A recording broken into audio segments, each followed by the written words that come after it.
ilaahay baa kaliya mahad leh maasadan waxa la yiraahdaa ama hal ku dhigeedu leeyahay nimcadu kula aaba maaha waxay ka hadlaysaa ummadu marka kalgacayl iyo naxariis iyo jacayl dhexdeeda yaalo inay istaakuleen ogtahay oo istaageeris ogtahay maasadu waxay dul istaagaysaa in keena ladani keena liita taageero taakuleeyo dhexdeena aynu isku naxariisano waxay leedahay ayaamuhu waa wareegto adduunyadu waa harguura irmaankeedii iyo ladnaanta aadmigu laba goor ma haysto fakhrigu abtirsiima maaha haddaad amin xoola hayso nimcadu kula aaba maaha miskiinka awood dareeyey itaalkiiyo haynta liita ayaankiiyo maalmihiisu berriba way iman karaane adduunyo qofkaad ku dhaanto duruufi agtaada keentay ha noqon ma arxamo bakhayla ku dhaafaya oomanaanta ku dayraya arag yaraanta ku diidaya uurmadhnaanta lahaw daymada islaamka lahaw damqashada ogaalka kadaa urugada waxyeelka kadaa digashiya ilaaqda kadaa afxumada saboolka markuu aqalkaagu buuxo haddii ereygaa waxgooyo markay hayntaa isgaadho haddii dadba kuu istaago markii anfacaa samaado haddii amarkaa fulaayo oo aad tahay ruux axsaan leh baldaalaca ubadka jaarka agoontiyo maxasta baahan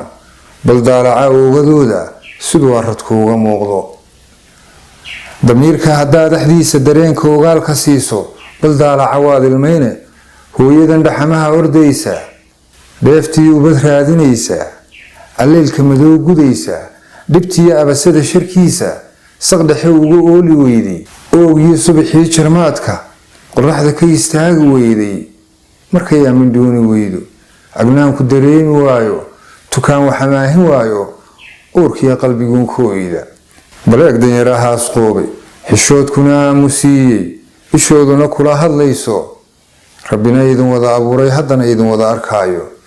baleeg adigana ladnaantu siday tale kaaga awday siday runta kaaga ooday siday ehel kaaga goysay siday arxan kaaga maydhay maxaad xashilin u baahan intaad kala gacan adeegtay midaana jar laga helaynin abaal duni kuugu haynin ogeyn waayaha casuunti adduun dharginlaa addoomo adduun dhaqmilaa ayaamo adduun dhalilaa adduunyo israafka maxaad ku dhiibtay maalkuba imtixaamid weeye ilaa hantiduu ku siiyey haddaad iridaha samaanta wanaag ku aruurin weydo hayaadkana raaci weydo xaqana ku iftiimin weydo nabadda ku aslaaxin weydo ujeeddo san yeelan weydo wuxuu nafla kaaga aayo rabbina ajar kaaga yeelo haddaad u adeegsan weydo oo aad saka bixi ilowdo amaba sadaqada ilduufto dharaan adag baa dambaysa